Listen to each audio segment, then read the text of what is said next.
saya sangat mengena masalah konflik.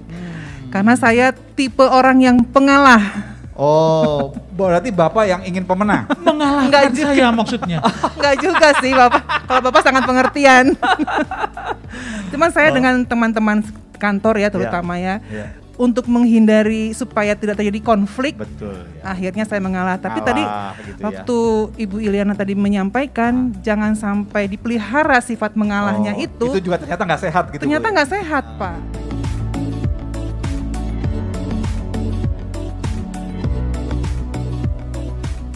Shalom keluarga Tuhan.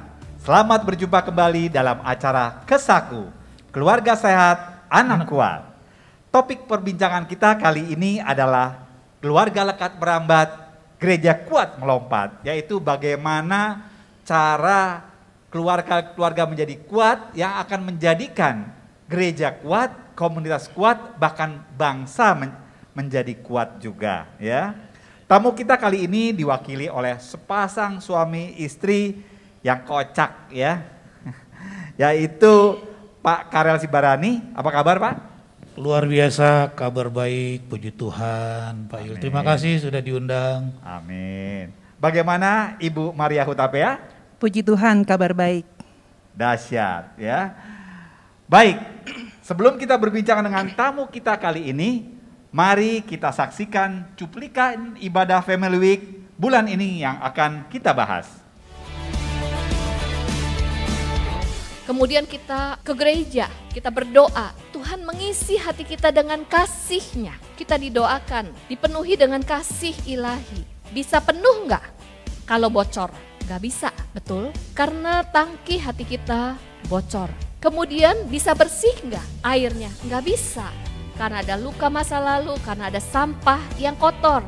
Makanya kalau hati kita berisi hal-hal yang negatif, disitulah relasi dengan keluarga dan juga kepada anak-anak. Perkataan kita jadi negatif, perilaku kita jadi negatif.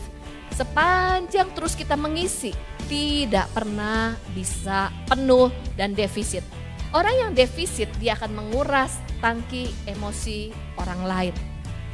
Apa yang perlu kita lakukan? Bagaimana menambal yang lubang? Yaitu mau gak mau kita harus melepaskan pengampunan. Demikian cuplikan khotbah ibadah Family Week yang selengkapnya dapat Anda saksikan di channel YouTube GKA Church untuk mendapatkan manfaat yang lebih lengkap. Sesuai dengan subtema GKA bulan ini yaitu Unstoppable, yaitu apa dan bagaimana keluarga-keluarga jemaat Kristus menjadikan gereja kuat penuh kuasa Tuhan untuk mengatasi bahkan melampaui tantangan-tantangan masa depan. Pertanyaan pertama, apa pesan penting yang Bapak Ibu dapat dari khotbah ibadah Family Week kali ini? Silahkan, siapa dulu nih? Lady first. Lady first. Bapak sih harusnya ya, kepala rumah tangga. Oh Bapak ya, kepala Enggak rumah tangga dong. ya? Oh ya. Sekarang ini nggak ada istilah kepala rumah tangga. Oh gitu ya? Perempuan tuh udah banyak yang hebat. Oh sekarang. gitu ya Pak ya? Jadi Gitu. Ibu dulu gimana Bu? Silakan. Siap, baiklah. Wah ngalah juga Ibu ya, oke Bu Ya, silakan. dari khotbah yang tadi disampaikan itu, Ya. yang sangat mengena itu adalah membangun relasi. Oh, membangun relasi baik dengan suami dan istri kita, suami. ataupun dengan anak-anak, Pak. Dengan anak-anak. Apa yang membuat Ibu tadi menarik gitu dalam relasi ini? Iya, ternyata relasi dan komunikasi itu sangat penting di dalam keluarga. Ya. Karena kalau tidak terjadi komunikasi yang baik, Ya. ternyata bisa menjadi batu sandungan atau kepahitan untuk dia di masa depannya, Pak. Beban gitu ya, beban. Ya, Beban jadi ya. bebannya dia. Oke. Baik, kalau Pak Karel nih, apa yang Bapak highlight dari pesan dari pengkhotbah kita? Ya.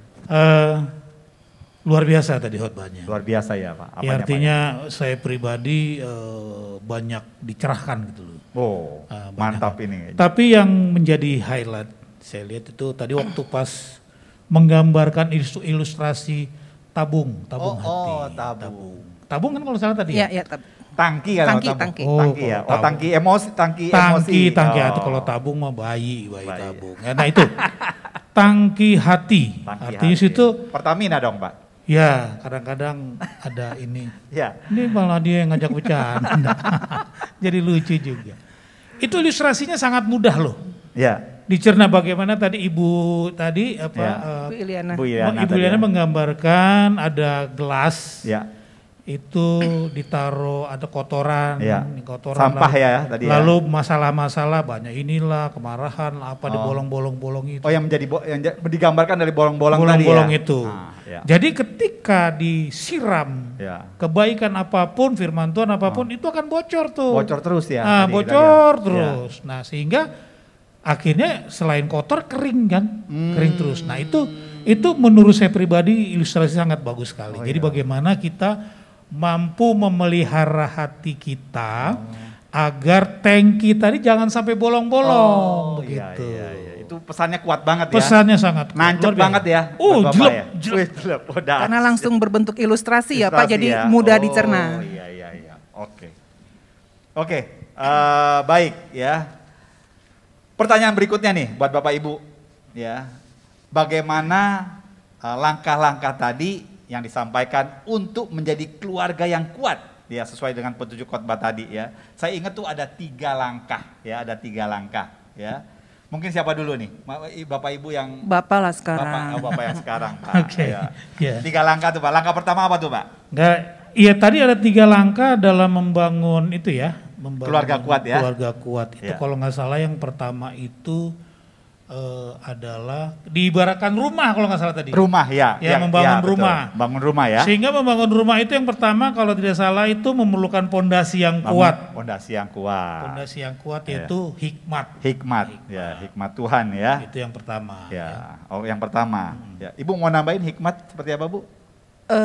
Hikmat itu kita dalam menjabarkan relasi dengan Tuhan. Oh, relasi dengan Ya, Tuhan mesbah ya. keluarga. Ya, yang saya tangkap juga tadi berpusat pada Kristus ya. Benar, Itu dasar yang Yang kuat. tidak yang kuat, yang tidak bisa Harus kokoh. gitu harus ya. kokoh, ya tidak bisa tidak. Iya, Jadi iya. ininya syaratnya harus berpusat pada Kristus. Ya. Betul. Ya. Yang kedua, Bu. Ya, langkah kedua, Bu. Ibu masih ingat Pengetahuan. Pengetahuan. Jadi kalau dalam masjid itu bangunannya ya Pak. bangunannya. Jadi setelah dibangun pondasi, Ya. itu bangunannya ya, tembok, Bentuk ya, lah, kamar-kamar tembok, gitu ya. Betul. ada Atap ya, tiang-tiangnya. tiang-tiangnya ya. Jadi pengetahuan itu di mana kita tidak boleh berhenti belajar. Oke. Baik tentang parenting, Tentang parenting. belajar ya. apapun, terutama Belajar apapun. firman Tuhan ya Pak. Terutama firman Tuhan. Ya. Ya, menarik nih, Pak. Gimana Tapi Pak pembelajaran gimana, iya, Pak? tapi sebelum itu kan memang kalau belajar itu kan Ya. ada yang dunia formal. Ya, formal Yang ya. semua kita pasti mengalami itu Pak Betul, Jul, dari ya. SD, SMP, SMA berapa tahun tuh udah sampai kuliah. Bahkan tadi sampai dari TK lagi ya. Iya, sampai TK kalau mau itu kalau tadi dibilang 20 tahun lah. 20 tahun. Wih, Kalau 20 tahun. nggak sadar kita ya. Nggak maksudnya bukan kita sampai ya dibilang nggak sadar bahwa kita sudah belajar 20 tahun Betul. gitu ya, secara formal Pak ya. Itu kehidupan formal, itu Formal. penting juga. Penting. Tapi yang lebih penting adalah bagaimana kita pemenuhan pendidikan rohani kita, Rohani. gitu loh, pendidikan rohani Oke. kita. Dan itu nggak didapat dari dunia formal. Dari formal. Dunia Oh, kehidupan. kehidupan. Bagaimana kita bisa melihat oh ini belajar kehidupan lah. Itu. Belajar kehidupan ya. Ya akhirnya ya kembali kepada firman Tuhan. tadi. Jadi jangan jangan pernah berhenti Berhenti belajar, Pak ya. belajar. Kedua, ya belajarnya juga harus seimbang ya, artinya Iya. dengan firman Tuhan juga Ya, ya betul. tadi ya. Jadi itu langkah kedua dalam membangun keluarga yang kuat, Bapak Ibu ya. Terutama ya. belajar mengenai pasangan juga Pak. Oh iya betul ya. Jadi Ya kan? mengasuh anak-anak parenting Ya. juga couple berarti Ya, ya. pasangan Itu kita. benar sekali Bu. Benar sekali bagaimana kita mendidik anak kalau kita sendiri nggak harmonis Betul, gitu betul. ya. Itu good. Bagaimana kita memberikan pengertian anak kalau di antara kita juga tidak ada saling pengertian. Wih, itu Luar binasa. itu kalau nggak pengalaman asam garam yang luar biasa nggak bisa ngomong kayak gitu tuh Pak. Ya.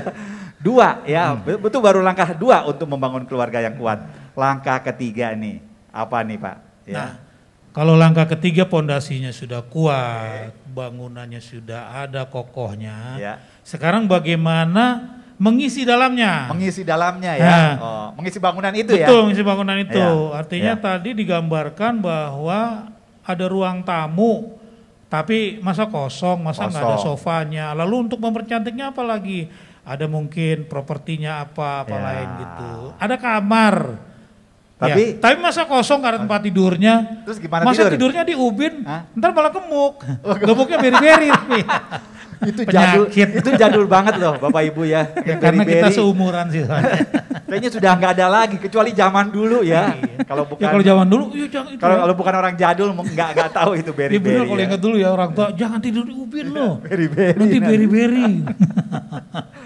Lucu ini Pak Karel nih ya, Bapak Ibu ya. Oke, luar biasa. Nah, Ibu udah bisa menambahkan Bu, perabot itu menggambarkan apa Bu? Pengertian ya Pak, yang ketiga ya, pengertian. Jadi kita juga bisa mengerti orang lain, mengerti diri sendiri. Itu nomor juga, 1 kali ya. Harus mengerti diri sendiri dulu, baru mengerti. Jangan kita hanya mengerti orang lain, kita sendiri nggak tahu diri kita. Betul, itu bahaya itu. Betul Pak, betul. Masa kita ngasih ngerti orang, lu ngerti nggak? Oh gue ngerti, lu siapa? Nggak ngerti gue, gimana gitu. Harus mengerti kita dulu. Itu ilustrasinya bagus Pak ya. Lu ngerti gak? Lu sendiri ngerti? Kagak gitu.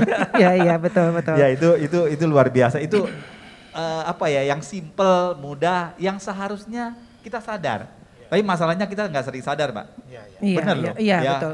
Kita sering nggak sadar, kita tidak mengerti diri kita sendiri ya. Apalagi orang lain ya. Baik, itu tadi 3 langkah ya Bapak Ibu ya, yang mudah kita ingat ya, dengan pondasi yaitu hikmat ya kepada Kristus, yaitu kemudian pengetahuan, memiliki pengetahuan, terus belajar mengenai bangunan tuh ya. Karena di firman Tuhan dikatakan umatmu binasa karena kurangnya pengetahuan ya. Kemudian yang ketiga adalah pengertian ya, bagaimana kita saling mengerti mengenai diri kita sendiri maupun orang lain. Ya, luar biasa ya Bapak Ibu ya. Baik, berdasarkan pengalaman Anda berdua nih, dari petunjuk 3 langkah tadi, apa saja sih pengalaman-pengalaman di antara ketiga tadi itu Pak? Ya, dari hikmat, dari pengetahuan dan pengertian ya, dalam kehidupan keluarga Bapak Ibu nih. Silahkan. Mau cerita pengalamannya mengenai ketiga tadi ya. Ibu tadi. Oh, ibu yang paling banyak pengalaman ibu. Tadi. Oh ibu yang banyak pengalaman. Karena dia kan lebih banyak di rumah kan. Oh iya luar biasa. Iya. Bapaknya keluyuran. Mungkin bisa dengan ini ya, dari kecil kita mengajarkan mendisiplinkan waktu ya Pak. Oke. Supaya puji Tuhan sampai sekarang si anak akibat dari kecilnya disiplin waktu ya, sampai sekarang dia masih bisa disiplin waktu ya Pak. Ya. Kemudian apa namanya? Ya terbiasa waktu, kalau dulu tuh memang sejak kecil anak kita tuh pagi harus baca firman Tuhan. Terserahlah itu. Ya. Berarti hikmat tadi ya, membawa hubungan dengan Tuhan ya. Tuh, jam sekian sekolah, pulang sekolah, belajar dulu sebentar, baca lagi tuh malam, lalu doa. Bagus ya. Dan puji Tuhan sampai sekarang terbiasa dia. Tanpa harus diawasi. Ya, dia udah buka terus. Udah bagus banget itu ya. Nah kalau saya begini Pak Jul, ini kan saya kan dididik orang tua saya dulu militer, sangat keras. Sangat keras ya. Bayangin kalau nggak orang tua dulu ya. Orang tua dulu nggak belajar itu kopel udah, ajar tuh kopel ya. Malah saya pernah dipukul juga itu pakai penggaris yang panjang, patah tuh. Sampai patah. Nah patah. Itu memang saya pikir tapi setelah keras banget Pak ya. Keras banget sampai patah gitu loh. Untung nggak tulang saya yang patah, itunya yang patah. Oh. Memang kuat sih waktu itu. Nah jadi begini, biasa. Sakit hati kita, sakit hati ya. Berbekas Pak ya. Berbekas. Tapi setelah berani dewasa, ya ngapain gua simpen sakit hatinya. Lalu lantas apakah nanti ketika saya berkeluarga dan punya anak, saya akan terapkan seperti itu. Nah saya nggak mau tuh.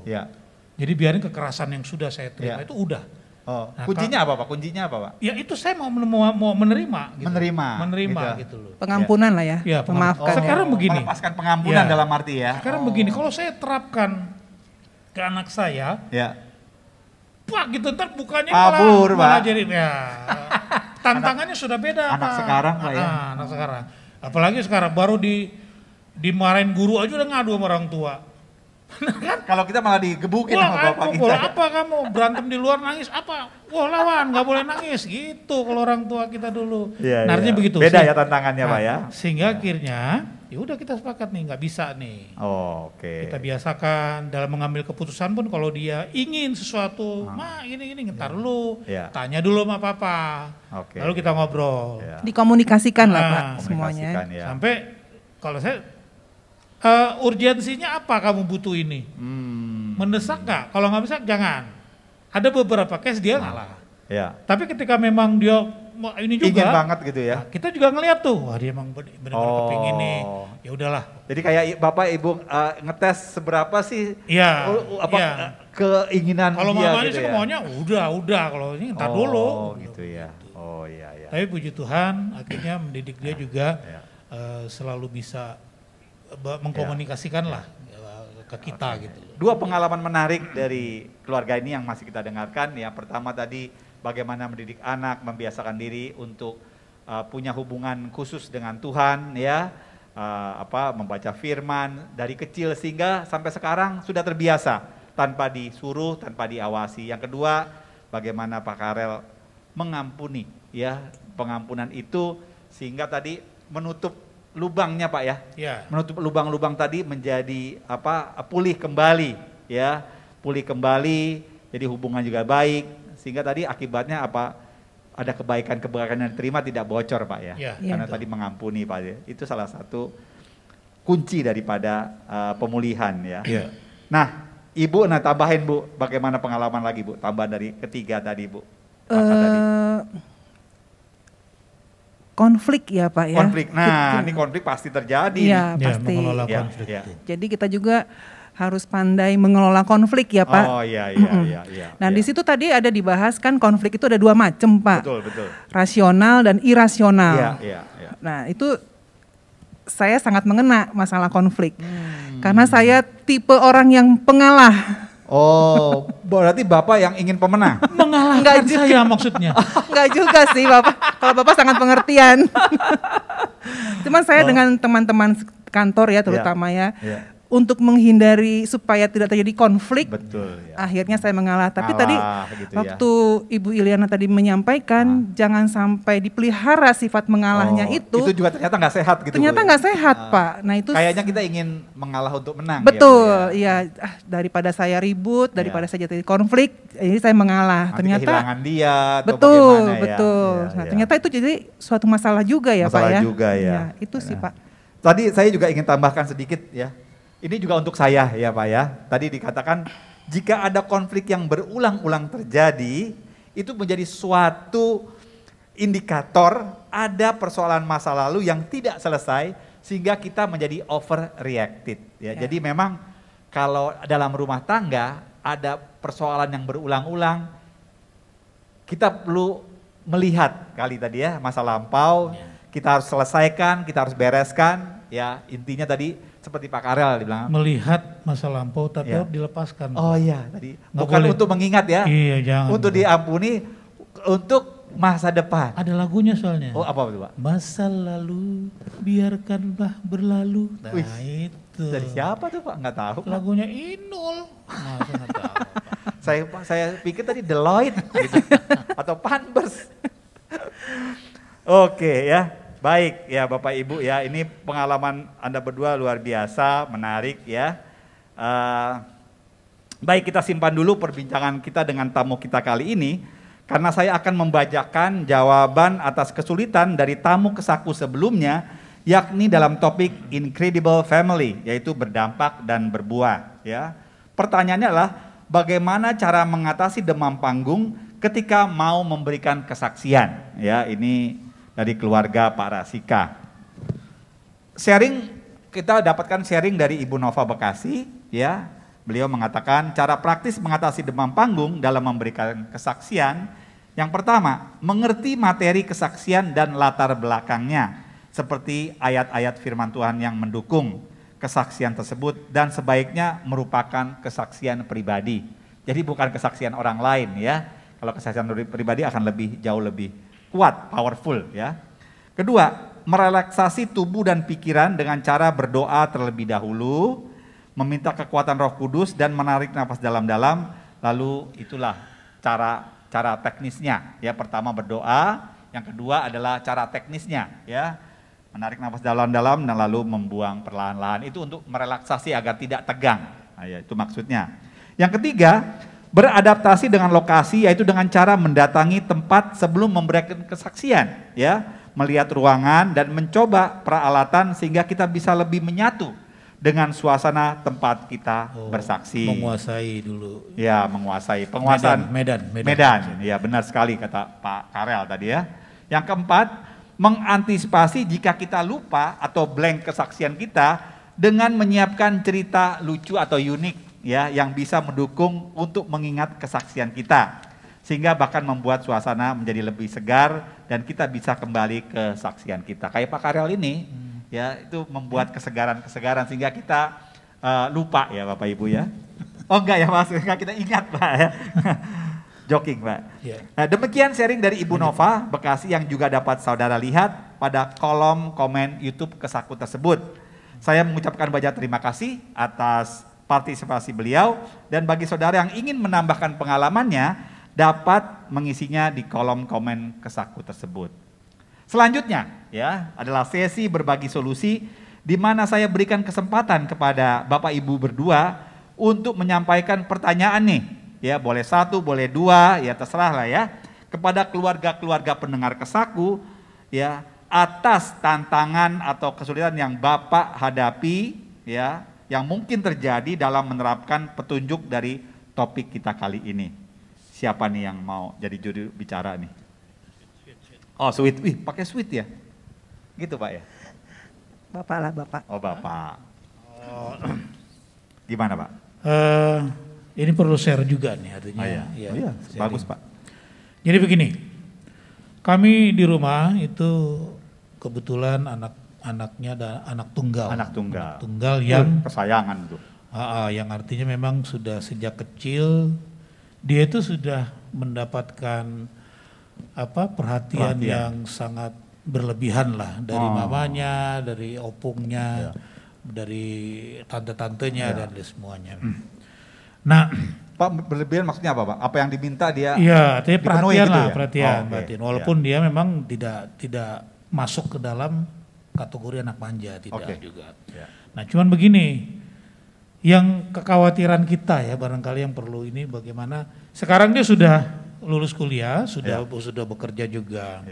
Nah sekarang tinggal memasuki fase selanjutnya. Oh, membentuk keluarga gitu. Membentuk keluarga.